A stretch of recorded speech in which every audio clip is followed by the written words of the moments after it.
Well, hello everybody, and welcome to week 13 of the NFL season. Unfortunately, Cole couldn't make it this week, but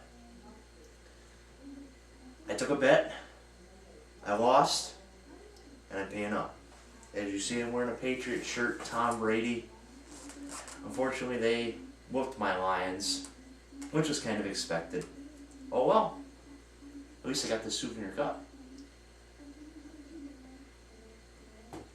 Yes, if you didn't know, I was at Jets-Bills on Monday night in Detroit.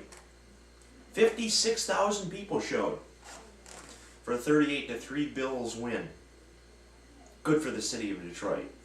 But now, let's get to my picks. Last week I went 12-3. Now my record stands at 117-56-1. Pretty impressive, huh?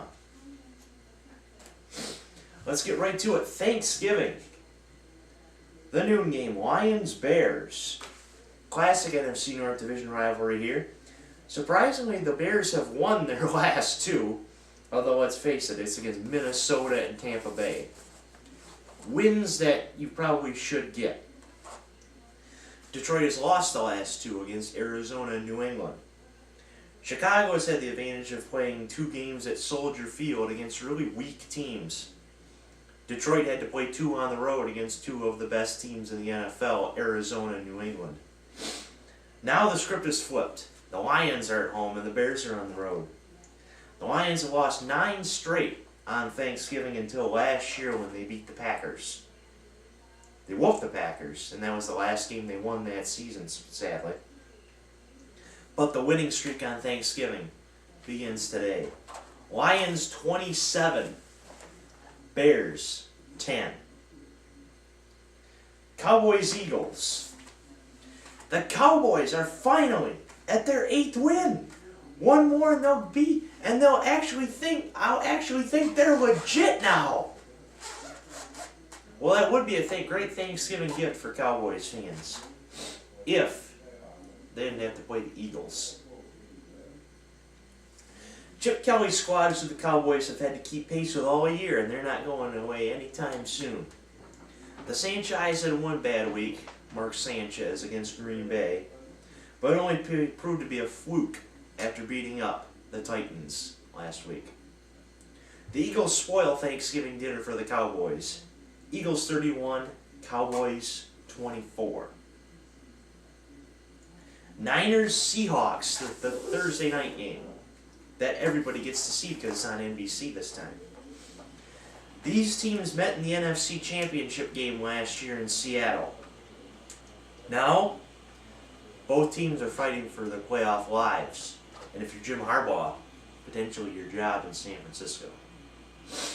Both teams have been up and down all year, and it just comes to tell you how hard it is to consistently succeed year after year, especially in the NFC West.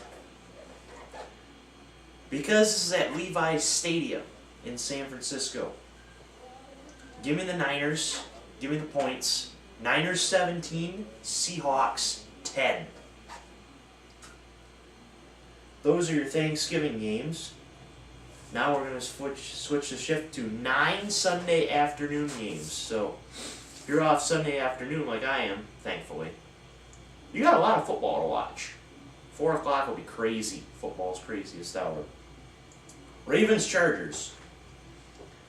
The AFC North is a good division. Each team in the AFC North has 7 wins, at least.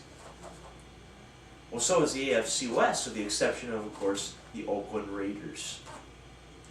The Ravens got a win at the Superdome that extended the Saints' home losing streak to 3. And the Chargers barely beat a good Rams team that is still shadowed by the gauntlet of the NFC West. Seeing as the Ravens won in New Orleans, they might be overlooking San Diego because it's at home.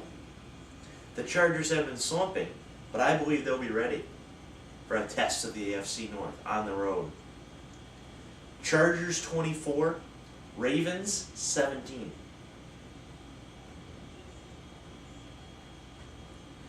Bills-Browns.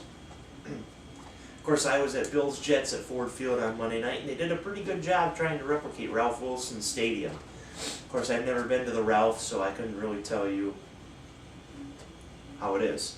But seeing as the Ralph is ready to play now, I'd like to personally thank the Bills and the Jets for coming to Detroit.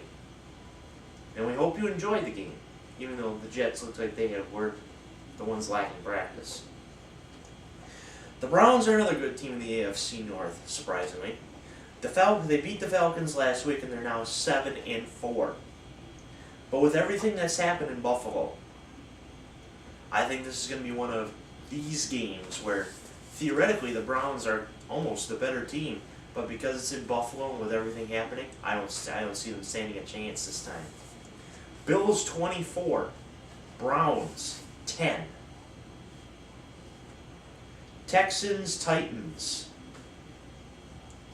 Well, the Texans once again have quarterback problems. As soon as Ryan Mallett was able to show his skills, he goes down with an ACL for the year. And the Titans, well, they're just not a good team this year, even with Ken Wisenhunt at the helm. With that being said, this gives a week for the Texans to solve their quarterback problems before they have to face the Colts again, which could get ugly. Texans at home, give me the Texans in the points. 20 for the Texans. Titans 7. Colts, Redskins. Well, finally, RG3 is not starting. Thank you, Jay Gruden. Thank you, Daniel Snyder. Well, maybe. Colt McCoy will replace him this week as they travel to Indy, in which the Colts took care of business against Jacksonville last week, even though they turned the ball over than they probably wanted to. This week should probably be the same. The Colts have been having some turnover problems, and the Redskins defense will try to take advantage of that when possible. But at the end of the day, the Colts should be able to take care of business once again. Colts 27, Redskins 13.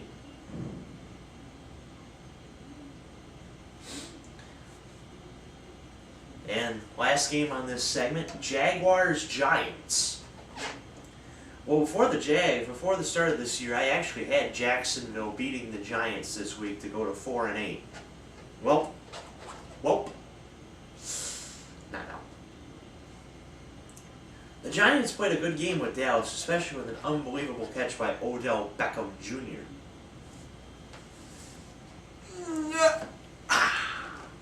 That's how far he had to reach. Probably longer than that.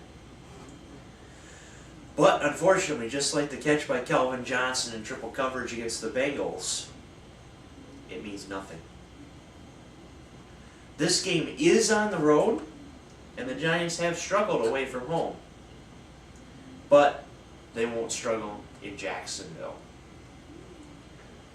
The Jags are probably just about as bad as they were last year. The Giants will beat Tom Coughlin's old team 24-13. That's our first segment of this show. We'll have our second segment with the rest of the Sunday early games, late games, the night game, and the Monday night game in our next segment. Stay tuned.